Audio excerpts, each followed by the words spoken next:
Hello नमस्कार दोस्तों, मैं हूं Mithilesh Kumar. Mika academy YouTube channel पे आपका बहुत बहुत स्वागत है। सामाजिक अध्ययन ज्योग्राफी क्लास 7 टॉपिक आज हम लोग अध्ययन करने वाले हैं वायु के बारे में।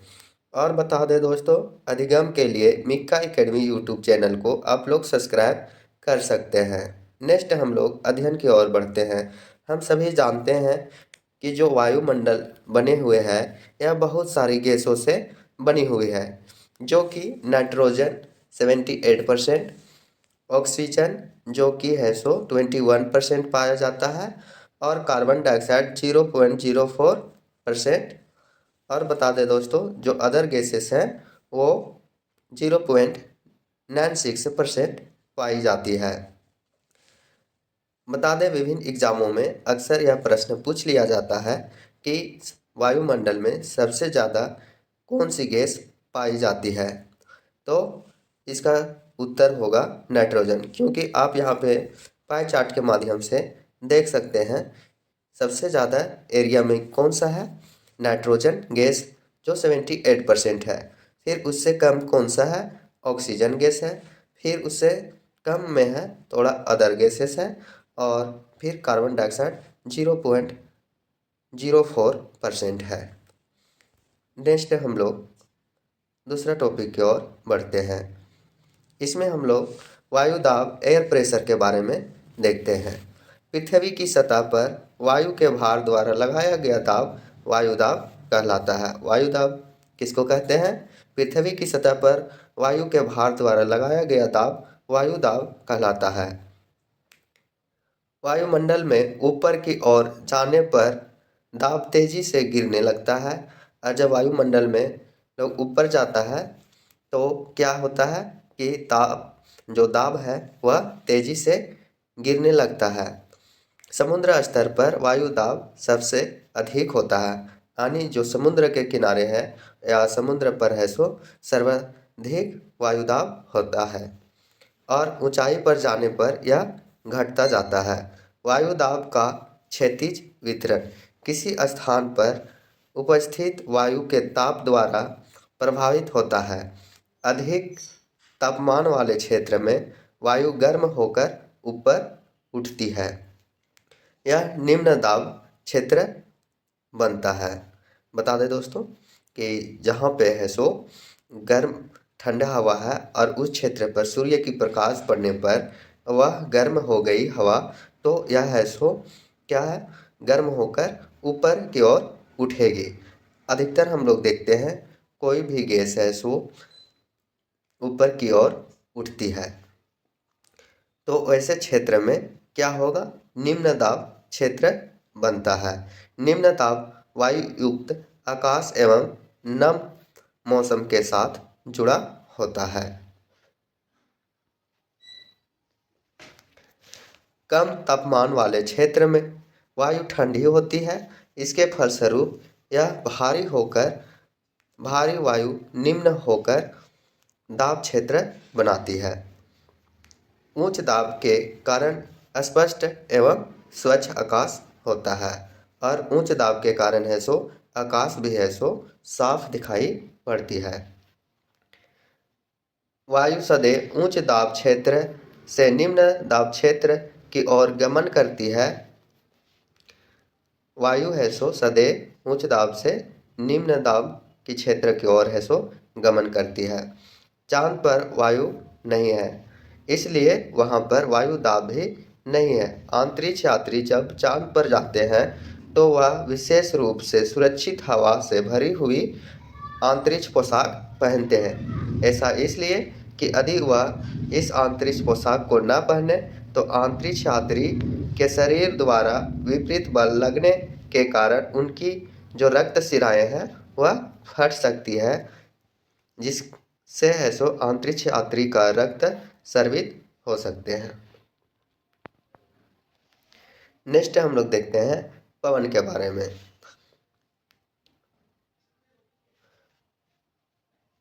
उच्च ताप क्षेत्र में क्या होता है, उच्च ताप क्षेत्र से निम्न दाब क्षेत्र की ओर वायु गति को पवन कहते हैं।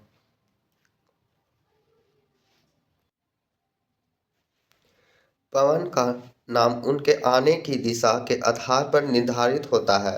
उदाहरण के लिए पश्चिम से आने वाली पवन को पश्चिमी या पछुआ पवन कहते हैं। जो पवन का नाम है उनके दिशा के आधार पर निर्धारित होता है। और उदाहरण के लिए पश्चिम से आने वाली जो पवनें होती है उसको हम लोग पछुआ पवन या पश्चिमी पवन कहते हैं। पवन के मुख्यतः 3 प्रकार से विभाजित किया जा सकता है। पहला अस्थाई पवनें, इसमें हम लोग देखेंगे जो अस्थाई पवनें हैं परमानेंट विंड्स, इसमें व्यापारिक पश्चिमी एवं पूर्वी पवन ने अस्थाई पवन है। व्यापारिक पश्चिमी एवं पूर्वी पवन के अस्थाई पवन है। ये वर्ष भर लगातार निश्चित दिशा में चलती रहती है। जो अस्थाई पवनें होते हैं या व्यापारिक पश्चिमी एवं पूर्वी पवन के अस्थाई पवन है, और ये पवनें हैं सो वर्ष भर निश्चित एक ही दिशा में बहती रहती है।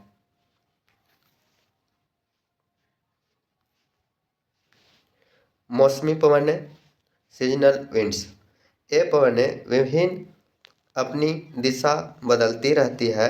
और उदाहरण के लिए भारत में मानसूनी पवनें होती है। इसमें है दोस्तों जो मौसमी पवनें हैं ये पवनें विभिन्न अपने दिशा बदलती रहती है। और उदाहरण के लिए है सो भारत में मानसूनी पवनें उदाहरण है।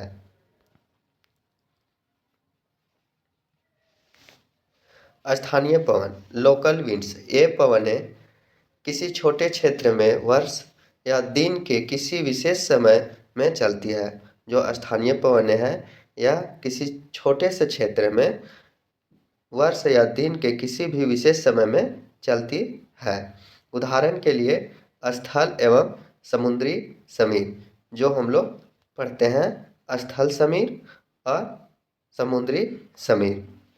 जिसमें स्थल समीर में क्या होता है कि स्थल से समुद्र की ओर हवा चलती है, और समुद्री समीर में क्या होता है जल से स्थल की ओर है सो हवा बहती है। यहाँ पे पर्वतीय वर्षा, चक्रवर्तीय वर्षा, असंवहनीय वर्षा के बारे में बताया गया है। जो कि पर्वतीय वर्षा है, गर्म हवा ऊपर की ओर उठती है और वह बूंद में है सो बदल जाती है, और इसके पश्चात है सो वर्षा होती है। और यहाँ पे वृष्ट छाया प्रदेश को दर्शाया गया है। यानी इसमें क्या होता है जो समुद्र का पानी होता है वह सो संघनन होकर बादल बनकर आकाश में उड़ते हुए जब किसी पर्वत या पहाड़ से समीप जाकर टकराती है तो इस साइड में बहुत सारी वर्षा होती है और दूसरे साइड में वर्षा नहीं होती है न के बराबर, तो उसे वृष्ट छाया प्रदेश कहते हैं। चक्रवाती वर्षा क्या होता है, जब समुद्र में गर्म हवा ज़्यादा मात्रा में उठकर ठंडी हवा का प्रेशर एरिया बनाता है तो वह एक चक्रवात के रूप ले लेता है। तो वह हवा है सो बड़े बादल में होकर और हवा के माध्यम से तेज़ी से कुछ एरिया में जाकर वर्षा कराती है।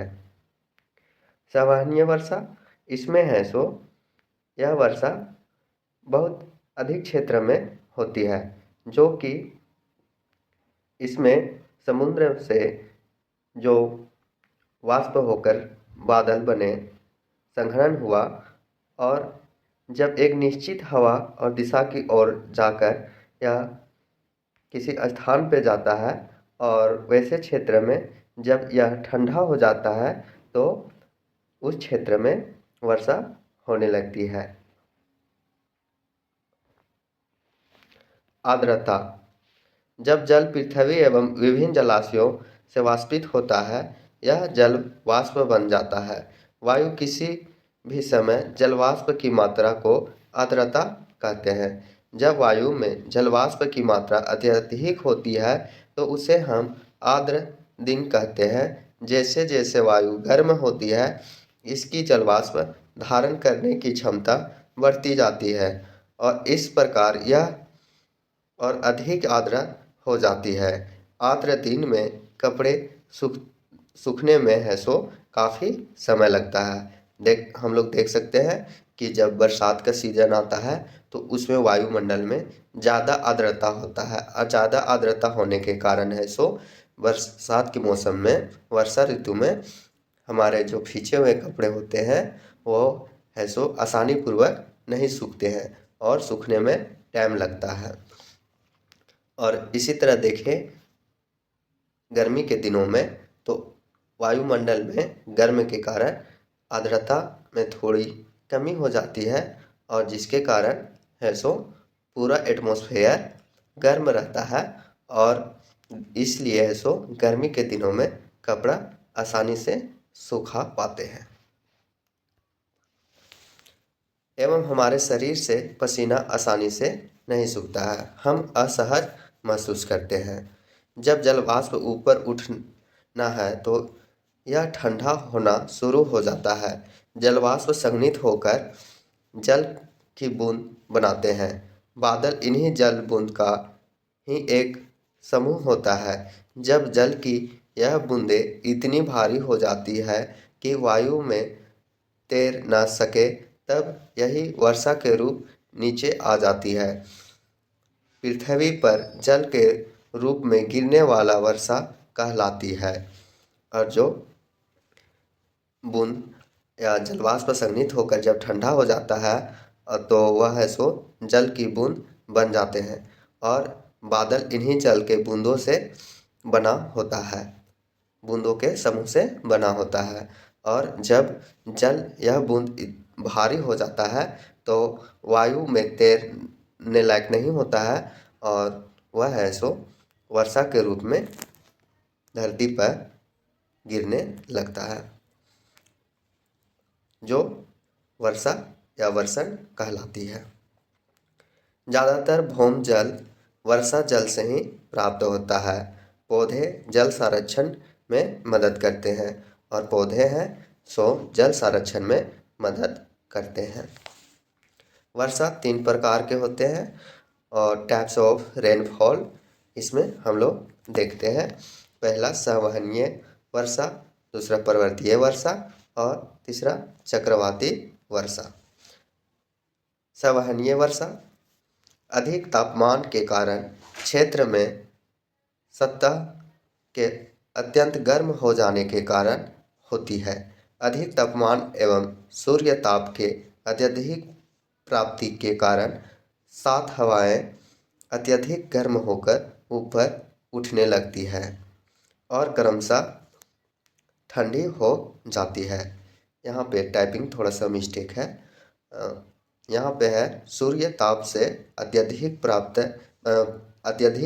प्राप्ति के कारण साथ की हवा जो होती है, साथ में जो हवाएं होती है वह अत्यधिक गर्म होकर ऊपर उठने लगती है और क्रमशः ठंडी हो जाती है, जिससे संघनन की क्रिया होती है तथा कपासी बादलों का निर्माण होता है, जो कि यहाँ पे चित्र के माध्यम से दिखाया गया है। इसमें आरोही आयु, इसमें है सो हवा आरोही की ओर इस तरह बढ़ रहा है और यह जब बादल बन जाता है तो फिर इसमें जो बूंद भारी हो जाते हैं वह सो वर्षा के रूप में नीचे गिरने लगता है, तो इसे संवहनीय वर्षा कहते हैं, जिससे तीव्र एवं मूसलाधार वर्षा होती है।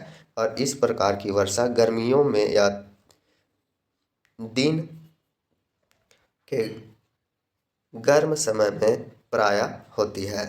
यह विषुवतीय क्षेत्र में तथा खास करके उत्तरी गोलार्ध महाद्वीपों के भीतर भागों में प्रायः यह वर्षा होती है। नेक्स्ट हम लोग देखेंगे पर्वतीय वर्षा के बारे में। जब जल वाष्प होकर लदी हुई गर्म वायु को किसी पर्वत या पत्थर की ढलान के साथ ऊपर चढ़ना होता है तो यह वायु ठंडी होने लगती है। ठंडी होने से संतृप्त हो जाती है और संघनन की प्रक्रिया शुरू हो जाती है। संघनन के पश्चात होने वाली इस प्रकार की वर्षा को पर्वतीय वर्षा कहते हैं। यह वर्षा उन क्षेत्रों में अधिक होती है जहाँ पर्वत श्रेणी समुद्र तट के निकट तथा उसके समांतर से होकर जब गुजरती है तो अधिक वर्षा होती है और संसार की अधिकांश वर्षा इसी रूप में होती है। जो यहाँ पे पर्वतीय वर्षा दिखाया गया है और यह कैसा क्षेत्र है, ढालीय क्षेत्र है। यहाँ से आर्द्रन हुआ, यहाँ पे संघनन हुआ, बादल हुआ और जब यह बादल की बूंदें ठंडी हो जाती है तो फिर इस क्षेत्र में अत्यधिक वर्षा होती है और उसके साइड जस्ट अपोजिट साइड देखा जाए तो वर्षा बहुत कम होती है। तो वैसे क्षेत्र को वृष्ट छाया प्रदेश कहते हैं। नेक्स्ट हम लोग देखते हैं चक्रवाती वर्षा। चक्रवाती के कारण होने वाली वर्षा को चक्रवाती वर्षा कहते हैं और इस प्रकार की वर्षा शीतोष्ण कटिबंधीय चक्रवाती क्षेत्रों में होती है। यह चक्रवातों द्वारा होने वाली वर्षा को चक्रवातीय या वाताग्रीय वर्षा कहते हैं। दो विपरीत स्वभाव वाले हवाएं जब आपस में टकराती है तो वार्ताग्रह का निर्माण होता है। इस वार्ताग्रह के सहारे गर्म वायु ऊपर की ओर उठती है और वर्षा होती है। यह वर्षा मुख्य रूप से मध्य एवं उच्च अक्षांशों में होती है, जो कि यहाँ पे चक्रवाती वर्षा को दिखाया गया है।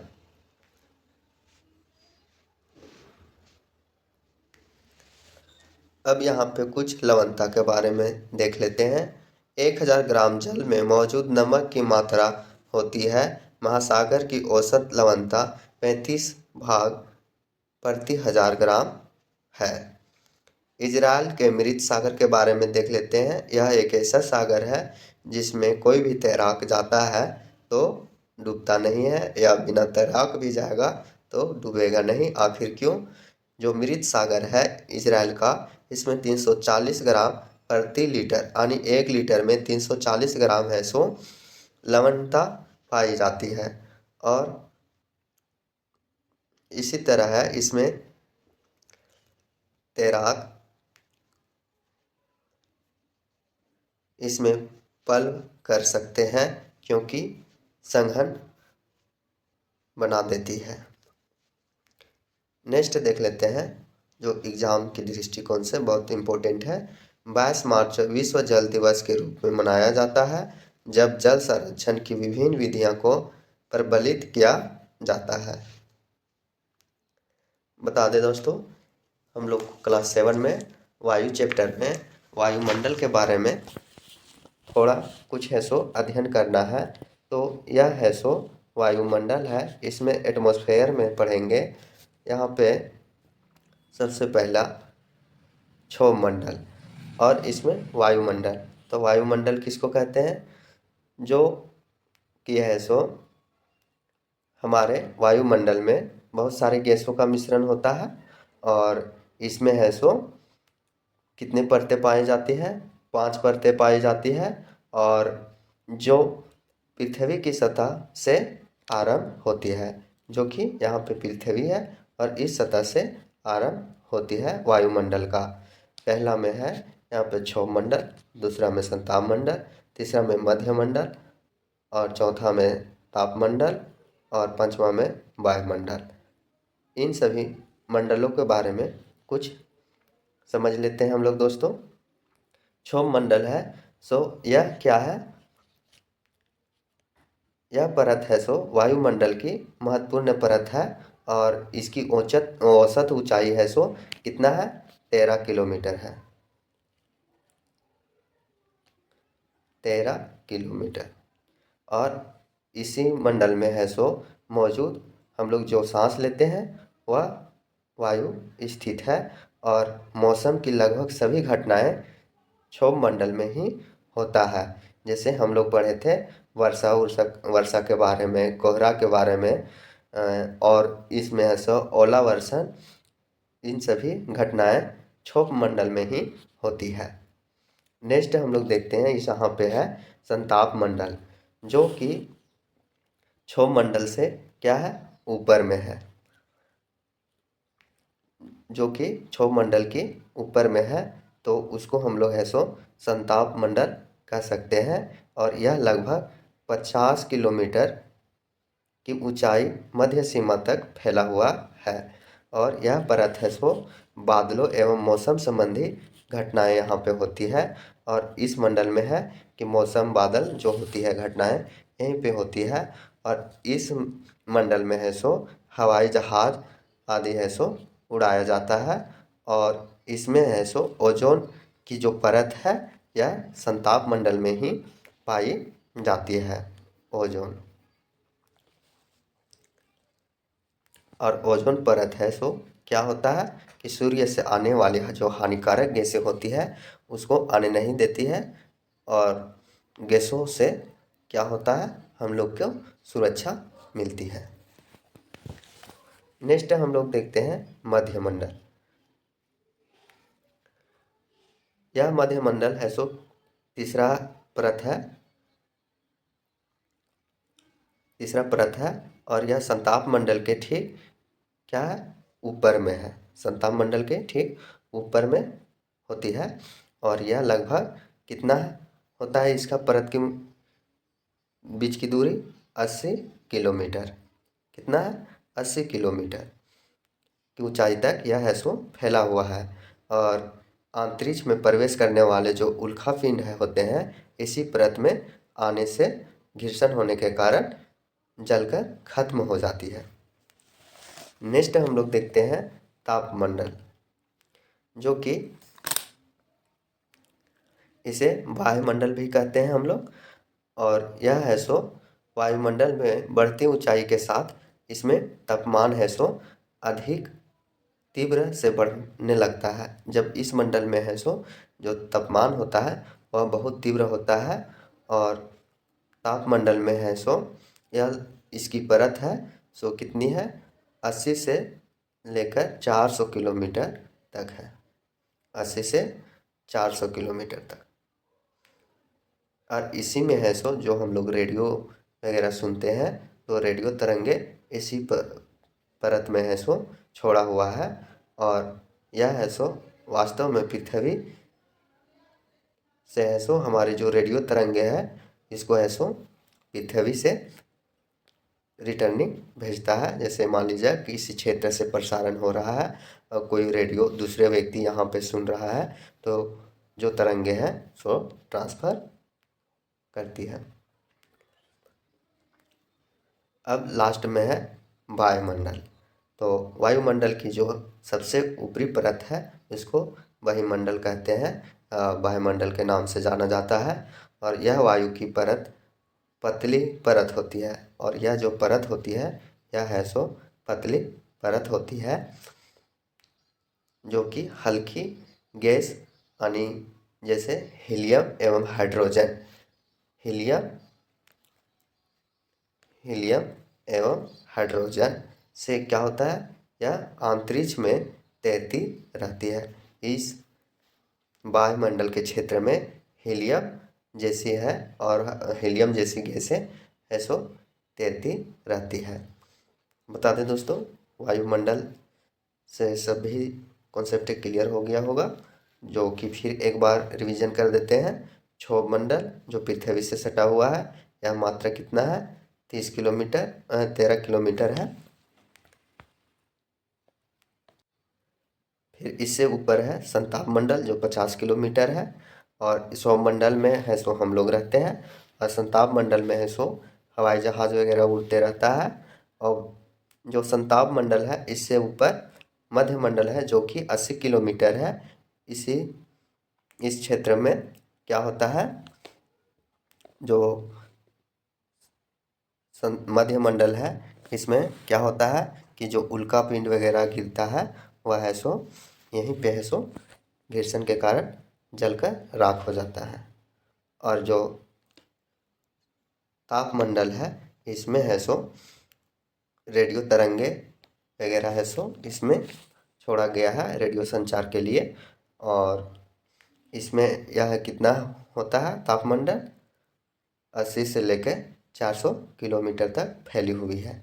और तापमंडल के ऊपर अंतिम 5वां मंडल है वायुमंडल, जो कि यह है सो अंतरिक्ष का देखा जाए तो यह है सो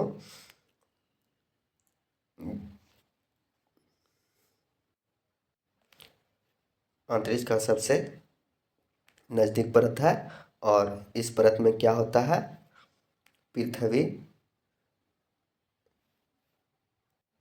पृथ्वी से अंतिम परत माना जाता है। और इसमें है सो यह परत कैसी बनी हुई है, गैसों से बनी हुई है, जिसमें हीलियम और हाइड्रोजन अधिक होता है। और यह है सो अंतरिक्ष में तैरती रहती है। और बता दें दोस्तों, यह वीडियो आप लोग को अच्छा लगा हुआ होगा तो तहे दिल से इस वीडियो को लाइक करें और अपने दोस्तों के साथ भी शेयर करें। वीडियो को सब्सक्राइब भी करना नहीं भूलिएगा। और वीडियो देखने के लिए बहुत बहुत धन्यवाद। Thank you for watching video.